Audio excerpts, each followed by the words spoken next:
کیونکہ وہاں جادو سے معجزے کا مقابلہ تھا، ورنہ حضرت موسیٰ علیہ السلام کے خیال پر بھی اس جادو نے اثر کیا کہ ان کو خیال ہوا کہ یہ لاٹھیاں رسیاں چل رہی ہیں۔ نبی کریم علیہ السلام کے خیال پر بھی اسی طرح یہی اثر ہوا تھا۔ نمبر 3، جادو کو دور کرنے میں سورہ فلق اور سورہ ناس کو خصوصی تاثیر حاصل ہے۔ نمبر 4، جادو ٹونے اور عملیات اور اثرات اور بیماریوں کو ختم کرنے کے لیے قرآن پاک کی صورتوں اور آیتوں کو استعمال کیا جا سکتا ہے، اور بخاری شریف میں سورہ فاتحہ کو اس مقصد کے لیے استعمال کرنے کا بیان موجود ہے۔ تو سورہ فاتحہ کو سورہ شفا بھی کہا جاتا ہے، تو یہ بھی شفا کے لیے بڑا مجرب اور بڑا پیارا وظیفہ ہے۔ ناظرین، یہ چند باتیں تو ہم نے اس واقعے کے متعلق سیکھی، سورہ فلق اور سورہ ناس کے کچھ فضائل بھی سنے۔ میں یہاں ایک اور بات بھی کرنا چاہتا ہوں کہ آج کل پرابلم یہ ہو گیا ہے کہ اتنے عاملین آ گئے ہیں، اتنے عمل کرنے والے لوگ آ گئے ہیں، اتنے بورڈ ہمارے شہروں اور وطن میں لگ جاتے ہیں کہ ایسا لگتا ہے ہر دوسرے آدمی پہ جن ہے یا اس پہ جادو ہو گیا ہے۔ خدارا جھوٹے عاملین سے اپنے آپ کو بچائیے۔ اگر جینے کی تمنا ہے تو کچھ پہچان پیدا کر۔ لوگوں کے گھر بک جاتے ہیں، لوگوں کی عزتیں پامال ہو جاتی ہیں، عجیب ماحول ہو گیا ہے۔ کچھ بد نصیب تو وہ ہیں جو کسی کو تباہ کرنے کے لیے جادو کروانے جاتے ہیں اور ہزاروں لاکھوں روپے خرچ کرتے ہیں، اور پھر بیچارے کچھ جب بیمار ہو جاتے ہیں تو اپنا بعض اوقات ڈاکٹری مسئلہ ہوتا ہے اور وہ بھی کسی عامل کے ہتھے چڑھ جاتے ہیں، اور وہ کہتا ہے جناب آپ کے گھر میں بہت برا عمل ہوا ہے، فلاں جگہ کوئی چیز دبی ہوئی ہے، اور اس کو اب سنبھالنے کے لیے، اس کو نکالنے کے لیے اتنے بکرے چاہیے، اتنے مرغے چاہیے، اتنے انڈے چاہیے، قبرستان میں یہ عمل کرنا ہوگا، اور پھر غریب آدمی اپنی چیزوں کو بیچ کر ہزاروں لاکھوں روپے انہیں دے دیتے ہیں اور خاندان کے خاندان ٹوٹ جاتے ہیں۔ ایسا نہ کریں، پلیز ایسا نہ کریں، بلکہ میں تو ان عاملین سے بھی گزارش کروں گا کہ حلال روزی کی طرف آئیں۔ دعوت اسلامی نے بڑا شاندار ایک انداز اختیار کیا، اللہ سلامت رکھے دعوت اسلامی کے مدنی ماحول کو۔ ناظرین، آپ سوچ رہے ہوں گے کہ پھر ہماری بیماریوں کے لیے ہم تعویذ کس سے لیں، ہم یہ وظائف کہاں سے لیں؟ آپ کی دعوت اسلامی ہے نا، الحمدللہ دعوت اسلامی کا ایک شعبہ ہے جس کا نام ہی مکتوبات و تعویذات عطاریہ ہے۔ اس میں آپ کو بغیر کسی فیس کے، جی ہاں بغیر کسی فیس کے، لاکھوں لاکھ تعویذ ہر مہینے ناظرین یہاں سے دیے جاتے ہیں، پوسٹ بھی کیے جاتے ہیں، کوریئر بھی کیے جاتے ہیں، اس کی بھی کوئی فیس نہیں لی جاتی۔ تو یہ تعویذات آپ دعوت اسلامی کے مرکز سے رابطہ کر کے لے لیجئے۔ آن لائن تعویذات کی سروس بھی موجود ہے۔ حالانکہ دعوت اسلامی کا اس ڈپارٹمنٹ پر لاکھوں کروڑوں روپے خرچ ہو رہا ہے، مگر اس لیے اس کو فری رکھا ہے تاکہ امت کے لیے آسانی ہو، دکھیاری امت جو ہے ان کے مسائل حل ہو جائیں، نہ جانے کس کی دعا لگ جائے اور ہمارا بیڑا پار ہو جائے۔ ہاں، اس میں یہ ضرور میں کہوں گا کہ وہ لوگ جو یہ پروگرام دیکھ رہے ہیں اور ان کو لگتا ہے کہ میں اس شعبے کو سپورٹ کروں، دعوت اسلامی جس شعبے میں خرچ کر رہی ہے اور نہ جانے کتنے دکھیارے مسلمانوں کی دعائیں لے رہی ہے، تو اگر آپ دعوت اسلامی کے شعبہ تعویذات عطاریہ میں سپورٹ کرنا چاہتے ہیں، اپنا ڈونیشن دینا چاہتے ہیں، تو بھی ہم سے رابطہ کر لیجئے۔ لیکن پلیز ان جھوٹے عاملوں سے اپنے آپ کو بچائیے۔ اور مجھے جو ناظرین سن رہے ہیں، ہر بندے پر جادو نہیں ہوتا، ہر بندے پر جن نہیں آ جاتا، ہر بات میں وسوسہ نہ لایا کریں، وظائف پڑھ لیا کریں۔ صبح شام یہ وظیفہ ہمیں نبی پاک نے دے دیا ہے، صبح گھر سے پڑھ کر نکلے، شام گھر پر آ کر سونے سے پہلے پڑھ لیں، آیت الکرسی سونے سے پہلے پڑھ لیں، اللہ نے چاہا خیر آپ کا مقدر رہے گی۔ اور مزید ضرورت ہو تو دعوت اسلامی کے اس شعبے سے رابطہ کر لیں۔ میں امید کرتا ہوں کہ آج کے اس واقعے سے ہمیں یہ سیکھنے کو ملا کہ قرآنی وظائف کی کیا اہمیت ہے، اور جائز وظائف کرنے میں، تعویذات کرنے میں کوئی حرج نہیں۔ آخری بات، نبی پاک علیہ السلام کو پتہ چل گیا، جبریل امین نے بتا دیا کہ جادو کس نے کیا، مگر نبی پاک علیہ السلام نے بدلہ نہیں لیا، سزا نہیں دی۔ اس لبید بن عاصم کو، اس کی جو بچیاں تھیں، جو بھی لوگ تھے جادو کرنے والے، سب کو معاف کر دیا۔ اللہ اکبر! انہیں پتا چل جاتا تھا کہ کس نے ظلم کیا ہے، پھر بھی معاف فرماتے، اور ہم شک کی بنیاد پر بدلہ لے لیتے ہیں۔ کوئی عامل کہہ دیتا ہے تمہارے گھر میں سین نام کی کوئی عورت ہے، اس نے یہ کیا ہے، اب جتنے سین نام والے ہیں سب کے ساتھ بدگمانی شروع، جب سے سب سے لڑائی شروع، سب کے بارے میں برا سوچنا شروع۔ انسان ہی سے غلطی ہوتی ہے، معافی کرنے والا ذہن رکھیے، معاف کریں گے اللہ تعالیٰ آپ کو معاف کر دے گا، رحم کریں گے آپ پر رحم کیا جائے گا۔ اللہ مجھے اور آپ کو نبی پاک علیہ السلام کی اس مبارک سیرت سے سیکھنا نصیب فرمائے کہ اگر کسی سے غلطی ہو بھی گئی ہے، کسی نے ہمارا برا چاہا بھی ہے اور پتہ بھی چل گیا ہے، تو معاف کرنا اللہ کو بڑا پسند ہے۔ مشکل ضرور ہے، دل چاہتا ہے میں بھی بدلہ لوں، لیکن مزہ بھی تو یہی ہے نا کہ دل چاہ بھی رہا ہے، غلط بھی کیا ہے سامنے والے نے، اور میں بدلہ لے بھی سکتا ہوں، پھر بھی اللہ کی رضا کے لیے معاف کر دیں، اور اس نیت سے معاف کریں، میرے مالک میں تیرے بندے کو معاف کر رہا ہوں، تو مجھ گناہگار کو معاف فرما دے۔ اللہ کریم ضرور کرم فرمائے گا، اور یہی اسلام کی خوبصورتی ہے۔ اللہ مجھے اور آپ کو معافی اور درگزر کا ذہن نصیب فرمائے۔ ہمارے سلسلے پیغام قرآن میں ہم یہی کوشش کرتے ہیں کہ قرآن پاک سے کوئی میسج، کوئی پیغام آپ کی طرف بڑھایا جائے۔ تو آج الحمدللہ آپ کے لیے یہ پیغام تھا کہ قرآن پاک پڑھیے، اس پر عمل کیجئے، اس کو پڑھ کر اپنے اوپر دم بھی کیجئے، اور پھر کسی سے غلطی ہو جائے تو معاف بھی کیجئے۔ وقت ہوا ہے ایک اگلے سیگمنٹ کا، جس کا نام ہے تعارف قرآن۔ پیغام قرآن۔ ناظرین، وقت ہوا ہے ہمارے بہت ہی خوبصورت سیگمنٹ تعارف قرآن کا، اور آج تعارف قرآن میں ہم قرآن پاک کی انہی دو سورتوں کی بات کریں گے جس کا ذکر ہم نے اپنے سلسلہ پیغام قرآن میں کیا، یعنی سورہ فلق اور سورہ ناس۔ سب سے پہلے بات کرتے ہیں سورہ فلق کی۔ سورہ فلق مدینہ منورہ میں نازل ہوئی، اور ایک قول یہ ہے کہ مکہ مکرمہ میں نازل ہوئی۔ پہلا قول زیادہ صحیح ہے کیونکہ اس کے شان نزول سے اسی کی تائید ہوتی ہے۔ رکوع اور آیات کی تعداد، اس صورت میں 1 رکوع اور 5 آیتیں ہیں۔ فلق نام رکھنے کی وجہ، فلق کے کئی معنی ہیں، اور یہاں اس سے مراد صبح ہے، اور چونکہ اس صورت کی پہلی آیت میں لفظ موجود ہے، اس مناسبت سے اسے سورہ فلق کہتے ہیں۔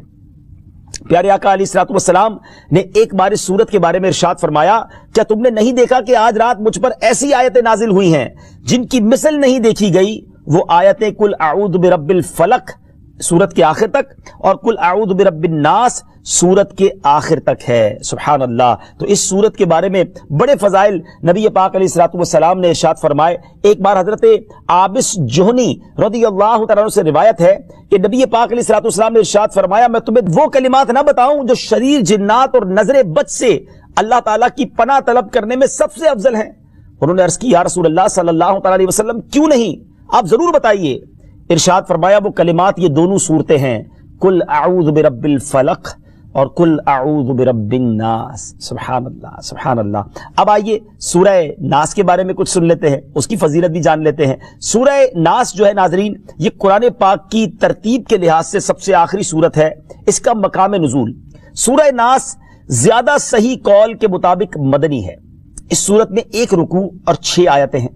الناس نام رکھنے کی وجہ، عربی میں انسانوں کو الناس کہتے ہیں، اور اس سورت کی پہلی آیت میں لفظ موجود ہے، اس مناسبت سے اسے سورہ الناس کہتے ہیں، یا اسے سورۃ الناس کہتے ہیں۔ سورۃ الناس کے مضامین، اس سورہ مبارکہ میں ان جنات اور انسانوں سے اللہ تعالیٰ کی پناہ مانگنے کی تعلیم دی گئی ہے جو لوگوں کے دلوں میں وسوسے ڈالتے ہیں۔ سورہ فلق کے ساتھ اس کی مناسبت کیا ہے؟